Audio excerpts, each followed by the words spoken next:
Hello বন্ধুরা, সবাই কেমন আছো? আশা করি সবাই ভালো আছো। আমিও খুব ভালো আছি। আর আজকে তোমাদের সামনে একটা ব্লগ শেয়ার করলাম। আর আজকে দেখো সাজুন গুজুন হয়ে কোথায় বেরিয়ে গেলাম। আজকে বেরোলাম বাবার বাড়িতে। আর বাবার বাড়িতে এসে দেখো এরা তিনজন প্রচণ্ড দুষ্টুমি করছে। আর আসার কারণ বাবার বাড়িতে পুজো বসেছিল, তাই একটু বললাম ঘুরে আসি। আর যেহেতু একটু ছুটি গ্রীষ্মের জন্য, তার জন্য একটু ঘুরতে বেরিয়ে গেলাম। আর এই নেশায় মানে একসাথে রথ দেখা করা হয়েছে, একসাথে দুটোই হবে। তাই দেখো এই মন্দিরের ভেতরে চলে এলাম। তোমাদেরকে দাঁড়াও মন্দিরটা ঘুরে দেখাই কেমন হয়েছে মন্দির। এই দেখো মন্দিরটা প্রথমে খুব সুন্দর, মন্দিরটা সাজানো খুবই সুন্দর। মা আমাদের জাগ্রত, পুরো মা রক্ষা কালী। এখানে পুরো পুজোটা জমজমাট হয়। আর পুজোটা প্রচণ্ড বিগত 4-5 দিন ধরে জমিয়ে হয়। আর এখানে যেহেতু মায়ের অনুষ্ঠান, প্রচণ্ড মেলাও বসেছে।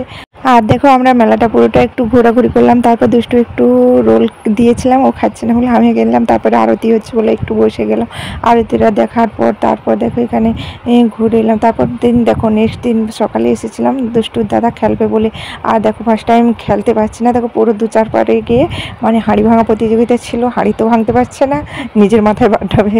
যাই হোক, তারপর সন্ধ্যার দিকে আর একটা অনুষ্ঠান ছিল। তারপর আমরা সবাই আবার এলাম একসাথে অনুষ্ঠান দেখার জন্য। দেখো আর এসে আর গরম মানেই ঠান্ডা ঠান্ডা, যতই ভাবি ঠান্ডা খাবো না, গলার অবস্থা শেষ। কিন্তু ঠান্ডা ছাড়া আর চলেই না, যতই গলা খারাপ হোক না কেন তবুও ঠান্ডা ছাড়ি না। আর দেখো সবাই একটা করে ঠান্ডা খেললাম। ঠান্ডা মানে যত মানে গরমে ভাবছি শরীরে ভালো না ঠান্ডাটা, তবুও মন চাইছে যেন ঠান্ডাটা খাই। যাই হোক, যখন যা হয় হবে, এখন খেয়ে নিচ্ছি। তারপরে একটু অনুষ্ঠান প্রোগ্রাম ছিল, যেহেতু আজকে ড্যান্স, তাই ড্যান্স একটু দেখলাম। সবাই মিলে একসাথে আমরা ড্যান্স দেখলাম। আর দুষ্টু ঘুমিয়ে পড়েছে বলে ওকে বাড়িতে না রেখে আমরা সবাই যেহেতু এসেছি, ওকে এসে এখানেই ঘুম করে দিয়েছি। মানে গরমে তো ঘেমে পুরো সরসরে গেছে। আর যেহেতু আর প্রচণ্ড এখানে প্রচণ্ড একটা বড় বড় মশা, তাই মাকে বললাম চলো আর বেশিক্ষণ থাকতে হবে না। তারপর বন্ধুরা আমরা বাড়িতে ফিরে এলাম। আর বাড়িতে এসে তো একটা লম্বা ঘুম দিলাম, একবার খুব সকাল হয়ে গেল। তারপর চোখ খুলে একটু ব্রাশ করে, আর বাপের বাড়িতে থাকলে একটু আইসেমি সবারই থাকে যে উঠবো কোনো চাপ নেই। আর এদিকে দেখো উঠে আমার আগে দুষ্টু উঠে দেখো এখানে প্রচণ্ড ধুলা মাখছে, দেখছে মানে ঝিলের পাড়, বাপের বাড়ির পাশেই ঝিলের পাড়। আর খুব সুন্দর প্রাকৃতিক দৃশ্য দেখছো, একজন ধুলো ঘাঁটছে আর একজন নৌকোর উপরে উঠে মানে জল ঘাঁটতে লেগে গেছে। আর এদিকে দেখলে বকবক কি বলবো বলো, জল ঘাঁটছে শুরু হচ্ছে বলে। ওইদিকে দেখলে না ছোটোবেলার কথা আমাদের মনে পড়ে, আমরাও এরকম বদমাশি করতাম, তো কথা শুনতাম না। যাই হোক, আর এদেরকে বললে শুনবে, তাই এদের সঙ্গে আমিও একটু লেগে গেলাম।